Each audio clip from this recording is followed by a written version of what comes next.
nơi chân pro ọt miên lối cứ ọt bờ pồn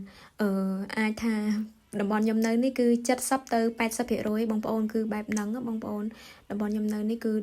đầm rời ca bà đà ca cái thay na hay khang phò ta sân thì trong từ tẹt tôn rồi có trong từ thằng bờ pồn đấy cứ thời miên té miên lan hay miên smart phép rồi lùi bản chân té từ thằng bờ pồn chân đây kia bà nông cà rô chẳng nó hay ណាមួយអត្រាប្រជាជនចិនគឺប្រជាជនប្រុសច្រើនជាងស្រីហើយមនុស្សស្រីគេរៀងរស់ដែរគេមុននឹងយកបរិះណាម្នាក់ធ្វើជាប្តីគឺគេមើលឡើងសមត្ថភាពហើយមានគ្រប់យ៉ាងដែលតម្រូវការដែលគេត្រូវការអត់បើអត់មានទេគឺគេអត់យកអញ្ចឹងណាហើយខាងផផអ្នកខ្លះគឺក៏គាត់មានប្រពន្ធជាជនជាតិបរទេសច្រើនរបស់ខ្ញុំនៅនេះមិនមែនថាគាត់យកខ្មែរយកវៀតណាមយកអីភាគច្រើនមានដល់ពីលីពីនមានដល់ប៉ាគីស្ថានទៀតបងប្អូនដូចថាខ្ញុំធ្លាប់ជួបហើយមិនមែនថាឲ្យតែពួកគាត់យកប្រពន្ធជនជាតិបរទេសសិតពួកគាត់ក្រអត់មានលុយអត់មានអីទេអ្នកខ្លះទៅគឺគាត់មានសមត្ថភាពយកប្រពន្ធចិនដូចគ្នាតែដោយសារតែគាត់មិនមែនជានិស័យឬក៏ថាអាចគាត់មិនចេះតាក់ទងអីចឹងណាហើយអ្នកខ្លះទៀតគឺគាត់អត់មានសមត្ថភាពពិតមែនហ្នឹងទៅក៏គាត់រកជនជាតិបរទេសទៅក៏អាចរៀងធូរខ្លះចឹងណាវាអាស្រ័យលើការ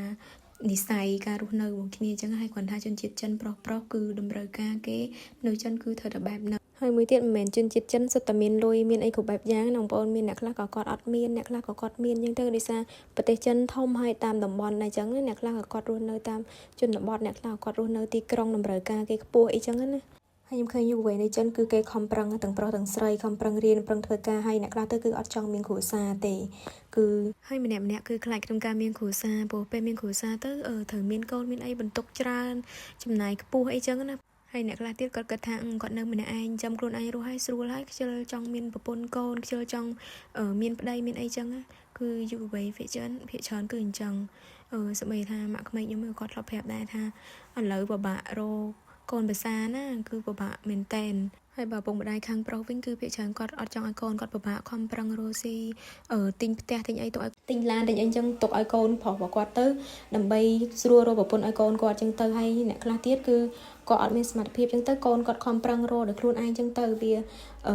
មិនប្រកាសថាតម្រូវលើឪពុកម្ដាយដែលទិញឲ្យរហូតទាំងអស់ចឹងណាគ្រាន់ថាឪពុកម្ដាយនៃជនជាតិចិនគឺគាត់គិតគូរកូនគាត់ខ្លាចដាច់តកូលដាច់អីចឹងគាត់ឲ្យកូនមានប្រពន្ធមានកូនបន្តពូជពងតកូលគាត់ចឹងណាហើយតកូនប្រុសរបស់គាត់រៀបការរួចអីអស់ហើយទៅកូនស្រីក៏ការចេញទៅនៅខាងប្រុសអស់ចឹងទៅគឺជនជាតិចិនភាគច្រើនចាស់គឺគាត់នៅផ្ទះមើលចៅឲ្យកូនប្រសាកូនបកើតគឺធ្វើការងាររកស៊ីអីចឹងណាមិនថាតែចាស់ប្រុសទេមិនថាប្រុសមិនថាស្រីទេតែភាគច្រើនតំបន់ខ្ញុំនៅនេះភាគច្រើនគឺពួកគាត់មើលចៅហើយអ្នកខ្លះទៀតគាត់រវល់ធ្វើការងារអញ្ចឹងទៅកូនភាសាស្រីគាត់នៅមើលចៅអញ្ចឹងវិញទៅគឺផ្លាស់ប្ដូរវេនគ្នាអញ្ចឹងព្រោះភាសាត្រូវតែមានម្នាក់នៅមើលថែទាំកូនអញ្ចឹងណាព្រោះត្រូវទៅរៀនធ្វើអីមើលថែទាំទៅវិញទៅ